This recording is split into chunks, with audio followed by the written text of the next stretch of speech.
Estamos de vuelta en tu programa Conciencia Auditiva, conmigo como siempre el doctor Carlos Varo Molán y mi querido amigo el maestro Gerardo Alvarado Hierro. Nuestros correos electrónicos son barra-carlos@hotmail.com.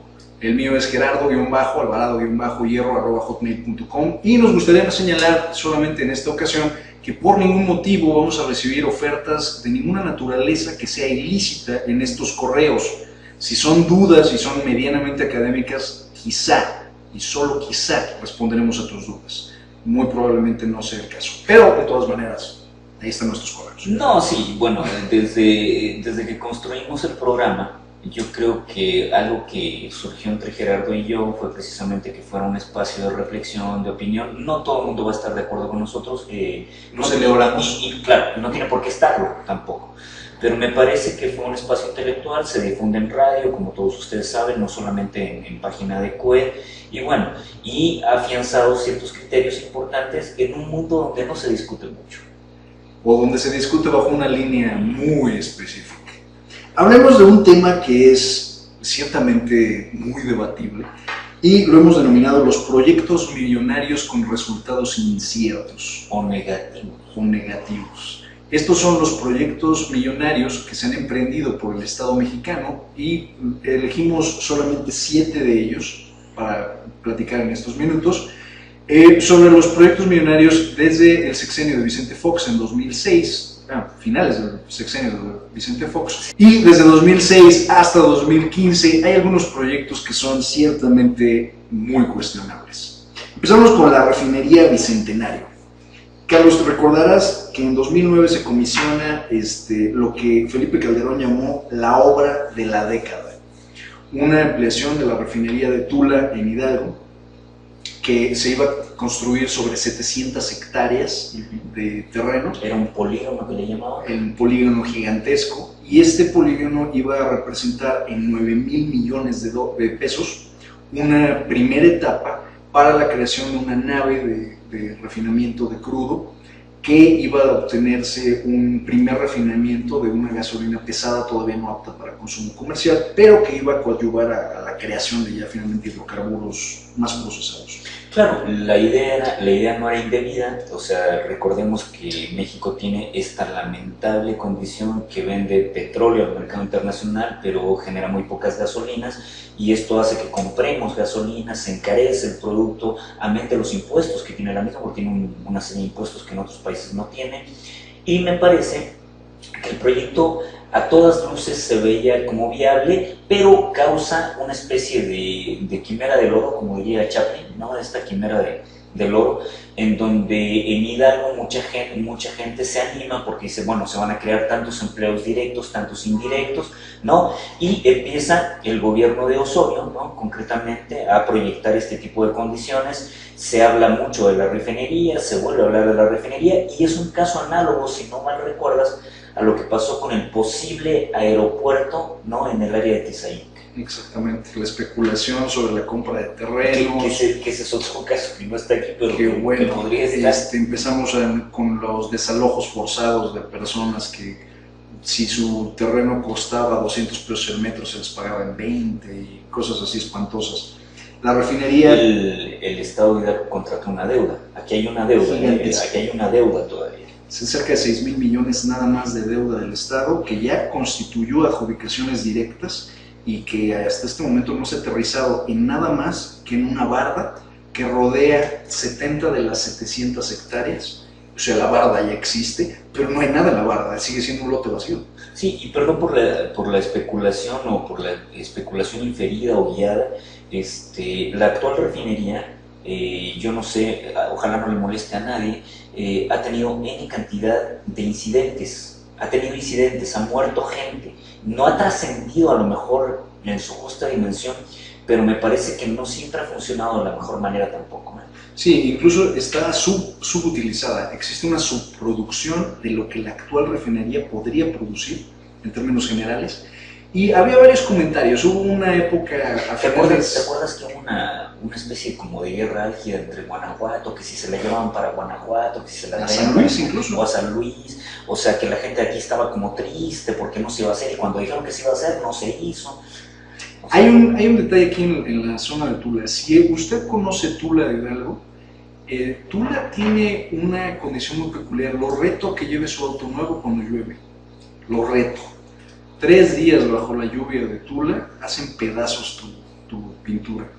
Es una zona donde se produce una... Y si hacen pedazos la pintura, ¿qué le está pasando a los pulmones? Esta cosa que nunca se ha querido reconocer, que hay una especie de relación o correlación entre el cáncer que están presentando muchas personas de la región de Tula, aquí en Hidalgo. Tula, Tepeji, todavía una parte está también incidencia de cementeras y ¿qué otra cosa más? Hay cementeras, la termoeléctrica. Que la termoeléctrica, principalmente, por irónico que suene, es uno de los mayores contaminantes de la región. Si nunca se ha preguntado cómo funciona una termoeléctrica, la termoeléctrica lo que hace es calentar el agua. Claro. Al producir vapor, el vapor sale por presión, mueve turbinas, la turbina genera electricidad.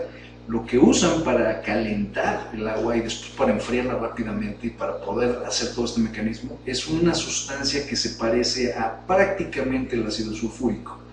Lleva unos altísimos niveles de cromo, de cadmio, de metales pesados que incluso se pueden aerosolizar al momento de sacarlo. Y lo que debería ser vapor de agua normal acaba convirtiéndose en una forma de aerosol tóxico y ácido que se convierte después en lluvia y que por supuesto termina siendo una lluvia ácida que cae a los primeros estratos del subsuelo y que después entra en los mantos acuíferos, que al mismo tiempo cae encima de las propiedades de toda la gente que tiene la desgracia de vivir por allá, de los automóviles, de la piel. Me hiciste recordar a esto de la agüita amarilla que sube. No, qué cosa tan espantosa. Esto, vaya, sí, es un problema que hemos conocido desde hace más de 20 años, pero que nunca ha causado mayor problema. Y que al mismo tiempo es las concentraciones tan pesadas de cromo. ¿El cromo es bueno para usted y para su salud? Sí. Pero hay cromos buenos y hay cromos malos. Hay viejas que son un cromo y hay otras que no lo son. El cromo malo es altamente cancerígeno, se encuentra con mucha facilidad en el agua de manantiales de subsuelo y con mucha facilidad produce cánceres espantosos y agresivos. Entonces, bueno, la refinería Bicentenario finalmente es un proyecto que cuesta 9,000 millones de pesos, que no se acaba de concretar y que sigue siendo la obra de la década. Sí, a mí lo que me parece en este juego de ilusiones, en este juego de la demagogia, tanto se habló que ya la habíamos logrado, que la teníamos aquí. Yo me acuerdo, perdón por lo que voy a citar, hoy ando muy perdonador, pero bueno, perdón por lo que voy a citar, yo me acuerdo haber escuchado a David Penchina decir que la refinería venía y que se iba a concretar y que el proyecto... Me parece que el término que busquemos es elefante blanco, eso es lo que es la analogía del rey de Siam. Al final es un elefante blanco, todos a buscar el elefante blanco, ya llegó y descubrimos que nada cambió. Un segundo proyecto interesante es la línea 12 del metro de la Ciudad de México. Se inició la gestión de la línea 12 desde el 2003, toma hasta el 2012 que Ebrard, con la esperanza de ganar más capital político del que ya de por sí tenía, abre un poco anticipadamente la línea 12. Claro. Acelera el proyecto porque la línea 12 debió haber terminado hasta el 2013 o 2014. O sea, ahí no es que el proyecto no sea necesario, sino que también hay dividendos paralelos, nuestros dividendos políticos. Pero es un proyecto que tomó 9 años, estaba programado para 10, se termina la administración de Ebrard con mucha celeridad, se abre, está abierta por un poco más de 3 meses y se cierra por fallas estructurales, por todo lo demás, y costó nada más la módica cantidad de 20,000 millones de pesos. Y aquí lo irónico. Bueno, ¿cuánto va a costar refaccionarla, reabrirla, rehacerla? No, todavía peor. El costo real, o sea, el costo que se presupuestó desde un inicio era de 13,000. O sea, hubo un sobrecosto del más del 40%. Deuda pública. Que se va a deuda pública. Y más del 40% de más porque no pudimos cumplir con el plan. Si tú ves la refinería Bicentenario, si en algún punto se abre la refinería Bicentenario, se calcula que va a costar cerca de 50,000 millones, cuando se presupuestaron 20,000 millones para el proyecto. Es decir, todos los proyectos que vamos a analizar en estos siguientes minutos son proyectos que han sido a sobrecosto de lo que se habían presupuestado y que se fueron a mucho más tiempo de lo que originalmente se había Ahora, planeado. esta se va a llevar a cabo, a diferencia de lo que pueda pasar con la refinería, esta ya tiene la infraestructura y se va a llevar a cabo. O sea, eso es un hecho. Va a circular. Ahorita también es el cementerio político del perredismo. Ah, claro. Es el ritual de la humillación y del dolor, de regresar a aplastar los huesos de los que estaban involucrados. Pero sí, la línea 12... No se enoje, don Jesús Ortega. No se enoje. La nueva sede del Senado de la República, que fue, gestionada por todos los partidos completos y por los senadores y aprobada por ellos, originalmente era un proyecto de 1.100 millones de pesos, porque ¿por qué no hacerles una nueva sede a los senadores? Y si son tan productivos. Si son tan productivos, aparte son 200 de ellos. Con comedor, me imagino. Gimnasio además. Pantallas de plata. ¿Gimnasio para qué? Y spa. ¿Para qué o qué? Yo me imagino que es un gimnasio para mantenerlos vivos más tiempo, porque los queremos tener más tiempo. Y a propósito, este güey que era yerno de don Fidel, Pascón, ¿no? Gamboa Pascón. Gamboa Pascón, se mandó a hacer una estatua. O sea, qué bárbaro. Otra de esas tradiciones. Y él develó la estatua, ¿no? O sea, no se la develaron a él, sino él develó la estatua. Dijo, esto es de mis compañeros trabajadores que para mí.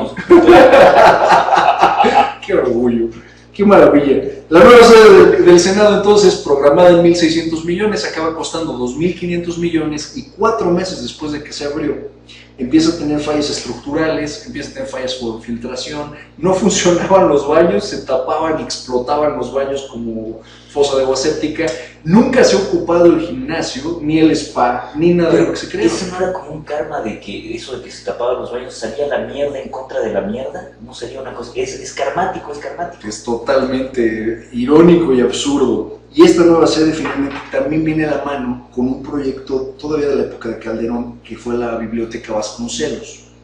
La Biblioteca Vasconcelos se planeó como una versión mexicana posmoderna de la Biblioteca del Congreso. Y por lo menos lleva el peso del nombre de un hombre que fue realmente pro en México. El único que supo de educación en México en 100 años. La idea de la Biblioteca Vasconcelos tenía todo el sentido, era un proyecto de cerca de 800 millones de pesos, que de inicio se había planteado para 8 meses. Tardó finalmente 3 años y costó 2.000 millones de pesos, y actualmente presenta fallas por servicios, tiene humedad.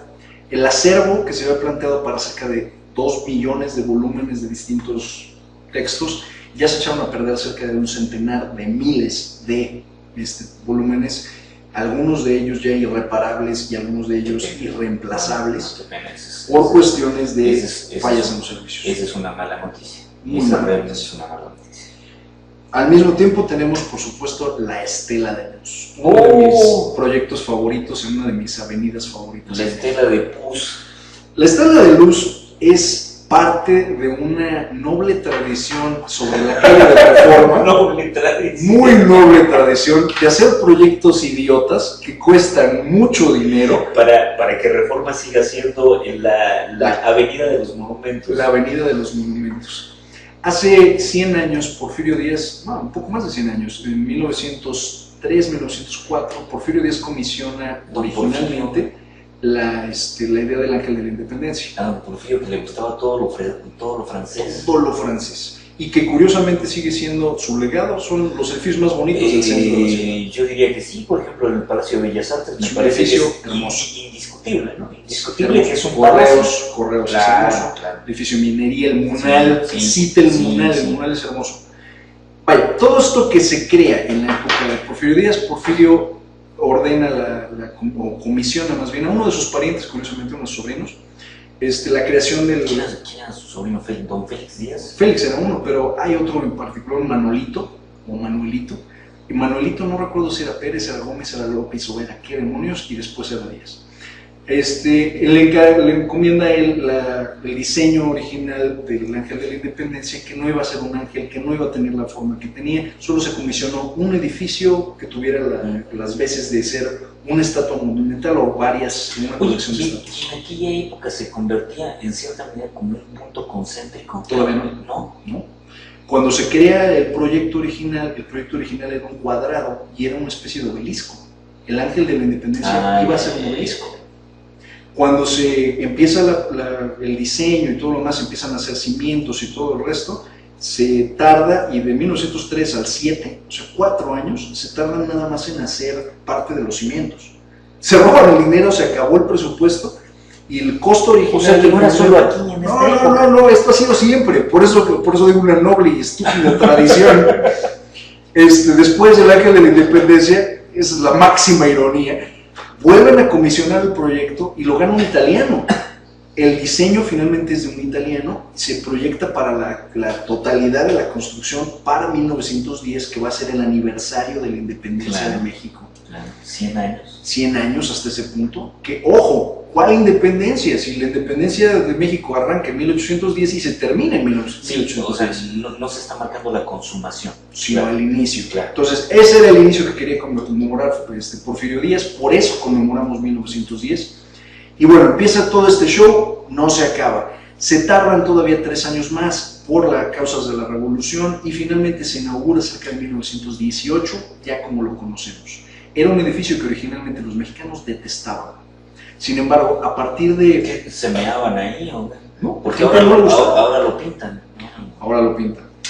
A la gente no le gustaba la idea de que hubiera otro edificio afrancesado y terminado en ese estilo y que hubiera costado, ojo, el Ángel de la Independencia costó 8 veces. Oye, y paradójico, ¿no? Porque Don Porfirio es uno de los que pelea en la batalla del 5 de mayo. O sea, ¿no? Y en vez de haber una... Claro, no tenía por qué haberla, pero en vez de haber una reticencia sobre lo francés, es todo lo contrario, ¿no? Le gustaba el modelo de orden y progreso, claro, del positivismo francés y toda esta mierda. Claro. Digo, él era total fanático de Augusto Comte, que estoy seguro que nunca lo leyó. No, sí, bueno, no, pero tiene una tumba inclusive, o sea, tiene su tumba. ¿Tú la conoces? Yo la conozco, está en Montparnasse. La tumba de Porfirio Díaz está en Montparnasse, en París, en un diseño bastante sencillo, bastante adusto, es simple, a 2 aguas, pero hay muchas muestras de cariño, irónicamente, de Porfirio. Hay muchos como exvotos hechos por mexicanos que fueron a llevar su exvoto a la tumba de Porfirio. Sí es un desmadre encontrarla, dicho de paso, pero bueno, esas son harina de otro costal. Pero sí está. Pero sí está. Curiosamente, Porfirio Díaz, Antonio López de Santana y otros líderes, dictadores, lo que tienen de irónico en sus vidas es que vivieron lo suficiente para pisotear su propio mito, decía Gloria Delgado Cantú. No, claro. Creo que uno de los errores de este tipo de personajes es eso, viven tanto tiempo que acaban ya no entendiendo los signos de sus tiempos. La estela de luz, en ese sentido, se programó para que costara... ¿De quién es? La estela de luz es de Fox, todavía. No, pero ¿quién fue el arquitecto? No recuerdo, porque hubo tres arquitectos. ¿Es mexicano? ¿Sí, mexicano? Uno americano, uno mexicano. Porque ahora tenemos otro que no es arquitecto, es escultor, que nos regaló unas cosas que asemejan todos la figura del viento y como el aire de la bella irosa. Y tenemos cosas así que de repente tú dices... ¿Esos no son de Byron Galvez, no? No, este se llama Sebastián, que no sé de Sebastián qué. Pero bueno, el caso es que si alguien piensa que esas estatuas son como las de Botero... Hay un error. Y esto no es la plaza en Bogotá. No, me parece, no, ni esta vieja que está caída en Madrid, tampoco, no. Yo me quedo con esta idea del caso de la estela de luz. La idea era un proyecto que se iba a inaugurar para el aniversario también de 2010, por eso la mención. Claro. O sea, el mismo idea, desde 2008 se comisiona el proyecto, la idea es abrirlo en 2010 para conmemorar finalmente el bicentenario. Y no fue en 2010, ¿no? La estela de luz se inaugura en 2012. Y cuesta el triple de lo que se ve proyectado. Nadie se preocupe porque Volkswagen nos regaló el Jetta 2010. El Jetta bicentenario. ¡Qué estupidez! Porque todos llevan un Jetta en la cabeza. Al final, esta estela de luz cuesta el triple, se tarda 2 años más. Hay 3, vamos a decir, 3 empresas involucradas o embarradas con la construcción. Y finalmente, si tú caminas por Reforma, creo que perdemos la dimensión de todos esos monumentos, pero todos los monumentos de Reforma, y estoy diciendo la palabra todos todos los monumentos de Reforma, han sido sobrevaluados en cuanto a su producción, han tomado más tiempo del que se había proyectado para su construcción y han sido, pues finalmente, obras que uno da por sentado con mucha facilidad. ¿No será una especie de castigo de Carlota? Carlota dijo que les salga todo caro porque me recluyeron en el castillo, hijos. Que les salga todo caro. Finalmente tenemos dos proyectos más que estaban en puerta, uno de ellos el tren México-Querétaro, que se estimaba en 43.500 millones de pesos, de los cuales ya se pagaron y no se ha construido absolutamente nada, 200 millones de pesos solamente en multas, y no son todas las multas. Las multas van a ascender a cerca de 400 millones de dólares. Pero bueno, finalmente el gobierno no tiene mayor inconveniente en pagarlas y las seguimos teniendo. El problema es que quien pagamos somos nosotros. Somos los que pagan los impuestos.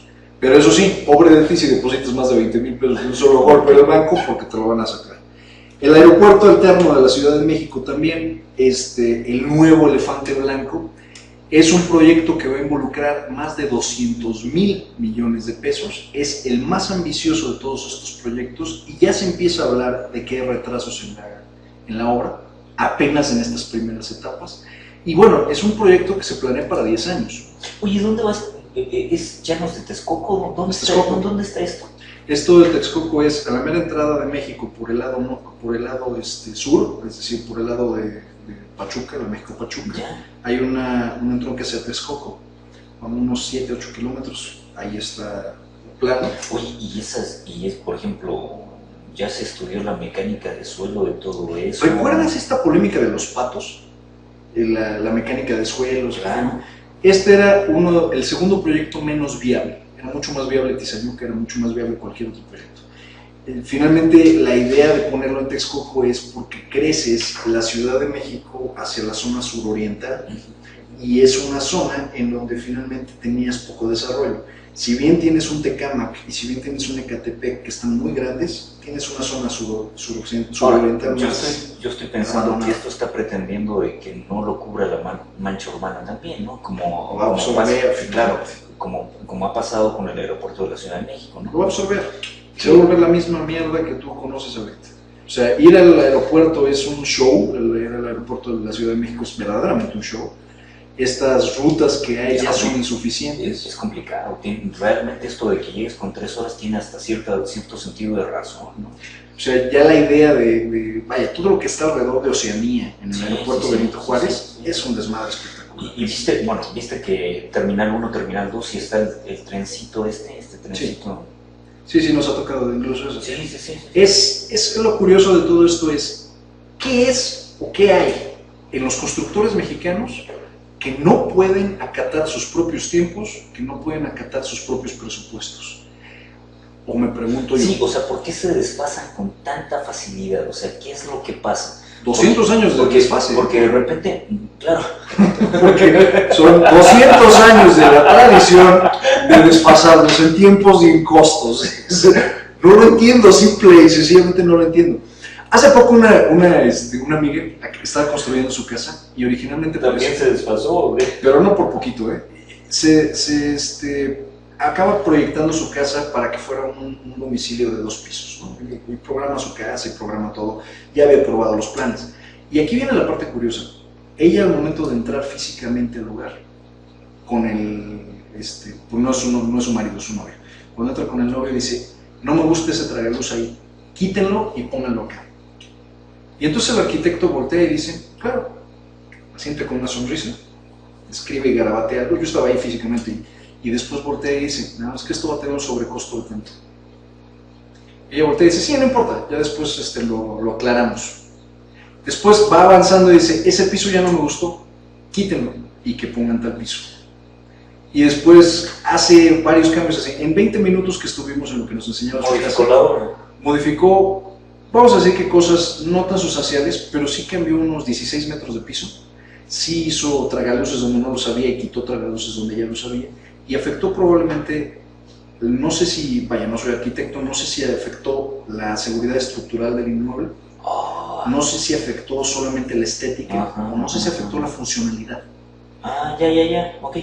Y creo que este tipo de capricho ya muy aterrizado, creo que refleja la estupidez. Es de todas las mujeres. No solo eso, sino que refleja la estupidez que predomina en la creación de este tipo de proyectos. O sea, finalmente es Carlos Barra fue elegido para el periodo 2006-2012, ok, Carlos ordenó la obra. Hágame la mano. Ya hizo su parte de la obra, sale Carlos de oficina, ahora se vuelve senador y todo lo demás. Y ahora viene otro personaje en 2013, y en el momento que llega en 2013, este es el que entra a la casa y dice, quítenme esto, pónganme aquello, préstenle aquel, y mi primo Juanito va a hacer el resto de la obra. Entonces, creo que estas ideas, vaya, si es tan fácil fiscalizar, digo, los números no mienten, ¿cómo rayos seguimos permitiendo que las obras cuesten el triple de lo que deberían de costar y al final no se concretan? Claro, porque deberíamos hablar qué son y qué impactos genera esto a deuda pública, qué va a pasar con los ciudadanos, la obra realmente tiene y debe tener ese impacto dependiendo, si es solamente una obra de ornato, de repente también es... ¿A qué poder, ¿no? de verdad? O sea, este es el único camino. Y mientras, bueno, seguiremos abonando a la historia de monumentos y de magnas obras que cuestan el doble, el triple, 10 veces más de lo que debieron haber costado, que no nos hacen sentir orgullosos y que más bien, lejos de beneficiarnos, creo que al final nos acaban perjudicando de una manera real. Porque, por ejemplo, el obelisco en Buenos Aires es icónico, pero la estela de Puz en México no es icónica de nada. Es precioso el ónix que la reviste, es preciosa la maldita estela, pero está en un lugar, valga la expresión, tan pendejo y tan olvidado, que luce más el Auditorio Nacional que la chingada estela de Puz. Y todavía peor te digo, yo no sé a quién se le ocurrió, cuando venga usted de oriente a poniente en el Distrito Federal atravesando Reforma, yo lo reto a que voltee, justo antes de llegar al Auditorio Nacional, voltee a ver la estela de luz y se ve insignificante con un edificio gigantesco que hay detrás. ¿Quién autorizó eso? A nadie se le ocurrió pensar que iban a construir un edificio gigantesco que iba a hacer parecer la magna obra de 1,000 millones de pesos como algo insignificante. Entonces, ¿qué puto sentido tuvo al final? No me lo explico, no lo entiendo.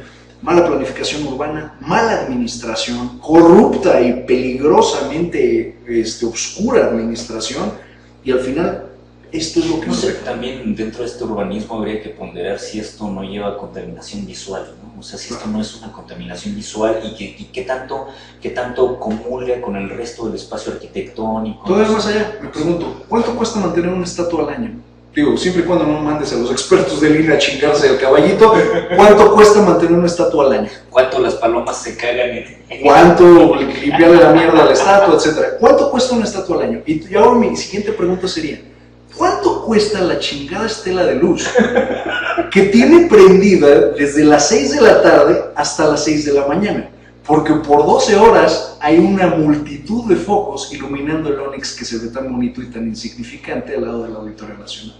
Yo me pregunto de verdad, ¿cuánto cuesta eso al año, tenerla iluminada?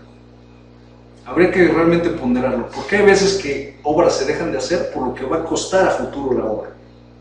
¿Cuánto costó esto? Ahora, ¿cómo la mantienen iluminada?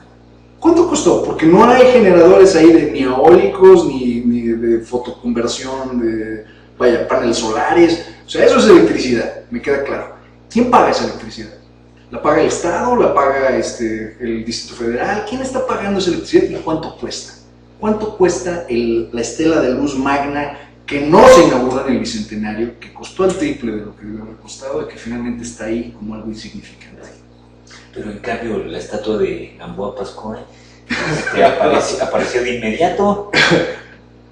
No es el único político que lo ha hecho en México, ¿no? Podrían haberle hecho, no sé, hay tantos que podrían haberle hecho una estatua. Hasta Hugo Sánchez se mandó a hacer una. Este güey que comenta también, Borghetti también tiene una. O sea, Juanito tiene una. Y andaba con ella cuestas por todos lados, ¿no? Como su cruz. Yo me acuerdo mucho de Miguel Alemán Valdés, presidente de México de 1946 a 1952.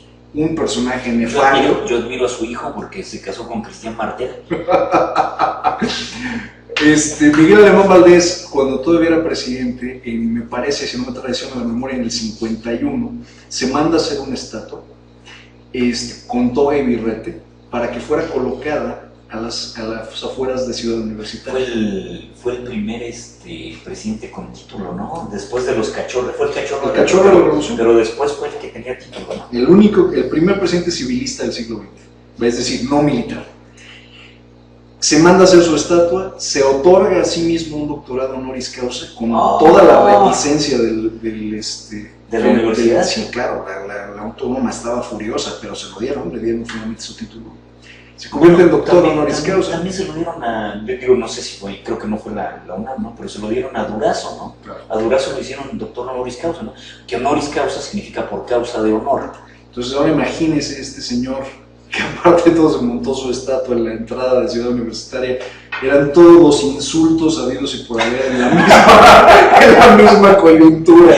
Yo creo que el que no hubiera podido hacerlo era Echeverría, ¿no? Dios mío. Capaz que los cercenan. Los estudiantes acabaron tirando la estatua unos meses después. Acabaron rompiendo las piernas, tirando la estatua y nunca se volvió a condicionar. Tenía cierta lógica. Tenía toda la lógica. Pero bueno, estas obras desastrosas, denos su opinión, nosotros creemos que son verdaderamente un insulto. Mándenos una foto de las cuales no le gusten. O de las cuales nosotros no hemos platicado. Los dejamos con Bryan Adams, una canción muy famosa con Rod Stewart, que se llama All for Love. Rod.